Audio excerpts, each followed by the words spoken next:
Hi, I'm Hummy from Hummy's World, and I'm excited about this new project by Adobe that was launched around October 24th, 2010. They have put this up as a free-to-use for right now program. You can go to rome.adobe.com, and it won't be free forever, and I'm not sure how long it'll be free, but they have it up free for now for testing and getting feedback from people.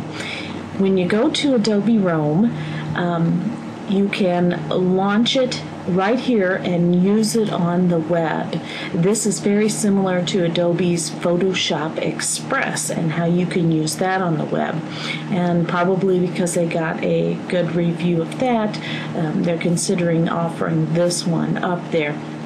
You can also install the desktop app, which I have done, and you can see that right here.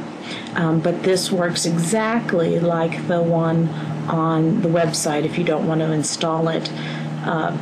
So either way it goes, it's cool.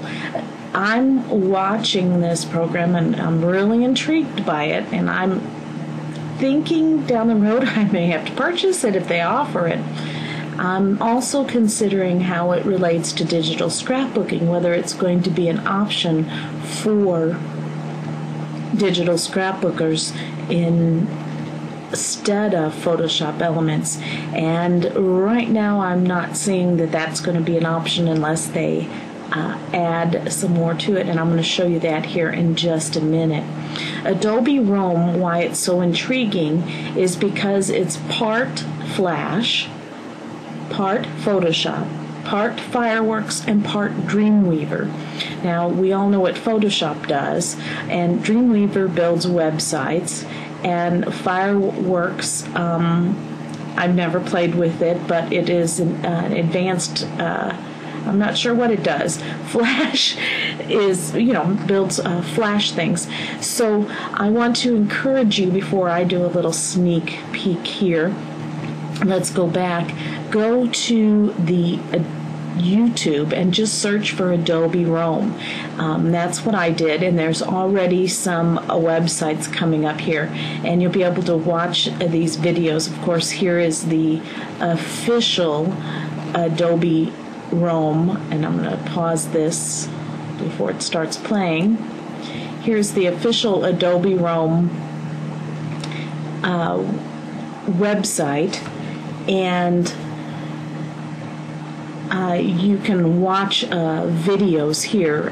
This one is youtube.com. Project Rome by Adobe is where this page is located, and you're going to see some of the amazing things that this program does right in here, and they have a lot of educational stuff going on there. Back to Project Rome, I am going to close this out, save, don't save. This is what it's going to look like when it comes up, and most of your stuff is going to be happening right in here. And I love how intuitive this is. It's totally different than anything else I've seen. There's a template exchange where you can sign up and get various templates. You can open a file you've already created, and you have My Account and Learn More. Right here, if you go in here, here's some of the templates they already have.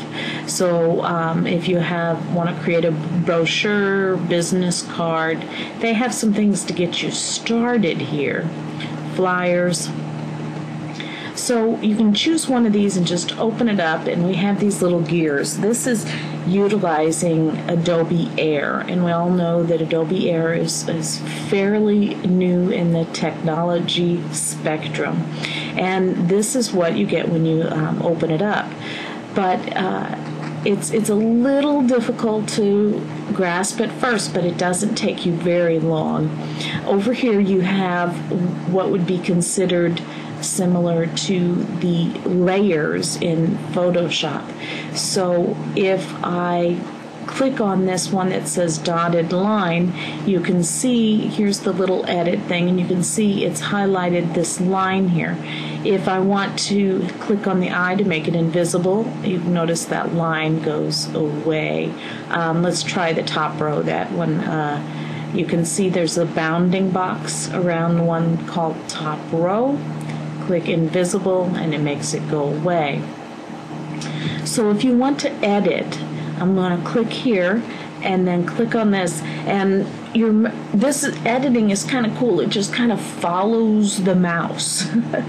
So if you want to add a drop shadow to your text, which was going to look funny here, but we're going to do it anyway, I found the drop shadows under filters, and then add filter, general, and there's the drop shadows, and I clicked add it, and you can see it immediately happens. But I was very confused because, you know, you go in here and you click drop shadows and then nothing happens. Where are your settings? How do you change the style to make it, you know, further from the drop shadow or whatever? You have to go back, and you'll see then under the filter all the filters listed here. And so then I can follow it, and here's the blur. I can change the blur on the drop shadow. I can change the distance, and you can do it with exact numbering or use these handy sliders. Here's your angle. Of course, I'm doing it on text, so that's kind of funky. And you know, anytime you move your mouse away, that edit just goes away. And so, if we wanted to do something else wild, like I don't know,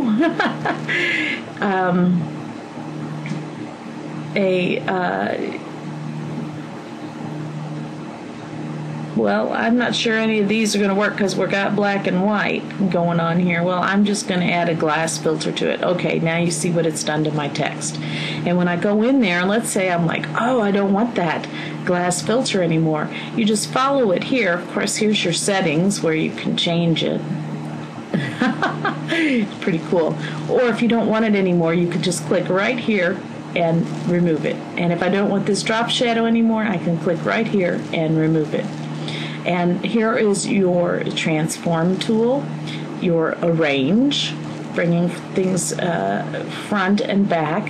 And here's the output in advanced. Now here's I'm going to show you some of these other things because I'm just doing a quick review of this. Here's your rectangle tool. So if you want to make a rectangle out there and then edit it, you know, we're going to add, I don't know what we're going to add. A filter? No. So I can delete that. You know, I'm not sure. Halftone. That didn't do anything because of black and white. And then I can go back in here and delete all these that I'm not doing anything with. So it's pretty cool. Here is your vector brush and all of the options therewith. Here is your text tool. Here is your paint bucket, which also has the gradient fill in it. Here is your paths, and this is what's cool is depending on what the price of this is going to be, this does have your path tool and things that Photoshop Elements does not have. So I'm going to file and close out of this and go back to create new. Now when we go to create new, we have either one that says blank for screen or blank for print. And so when I'm thinking about digital scrapbooking, I am thinking about size naturally because the industry standard out there is at 300 pixels. So if I want to choose let's say the letter size, and I come down here, automatically you see this just makes these up here, these icons bigger or smaller. So immediately you see my only options are size. And because I've chosen blank for print, I'm not given a choice to utilize 300 pixels. So I can click choose and then go ahead and, do whatever I want to do out here. Here's my art text tool. I have no idea what that is. Art text tool, because I haven't played with this enough. I can move my box out here, make my text larger, change the color of my text, do all the good stuff that you normally do, line spacing, paragraph layout, all these kind of cool things. I want to put my text into a circle. That didn't work very well. Grab the box, move it out. I'm not sure. See, you have to play. But anyway, you do whatever it is that you would normally do. You can choose insert, a file, and then I have here some leaves that I took. And this was my biggest clue. I chose don't resize when it's importing, and watch what happens. Look how big my photo is. And if we take the zoom tool and zoom out, you can see it just totally covers the file, which is a big clue that this file size is not as big, look how far down I have to go, as digital scrapbookers would normally want. And so I can then go back into the filters. There we go, add a drop shadow. Let's zoom back in. And so then you would go back out here, and I could change my drop shadow and make it a little larger, change the angle, all those good things. Make it an inner shadow instead of an outer, a hide, a knockout. Okay, all that great stuff.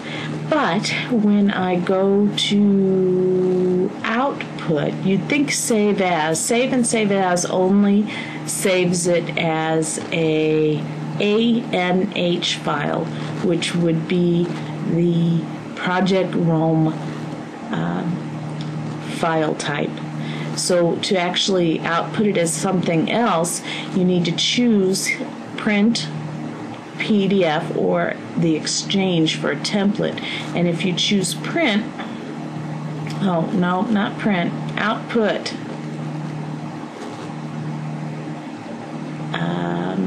wow, that's interesting, because I was in here just, oh, there it is, on the plus sign, and then choose print, and it gives you print, and then no, it's not what I want to do. Oh, it sent me to help. I did this right away. Oh, I did this right away last time. Somewhere in here was a PDF. Oh, there we go. File export. Plus sign, file export, JPEG, PNG, and your other file types. And then it puts it down here, and then I can change the quality. So if I put the quality all the way up, and I go ahead and export it, which I've already done earlier, and I have it here, open up in Windows Live Photo Gallery, and you check out the preferences, and you go to the Details tab, you have a 792 by 612 document at 96 DPI. I really don't think that that's going to be acceptable to most digital scrapbookers. But for people building websites, I really highly, they may change this yet, but for people building websites, I really do highly recommend you go watch this.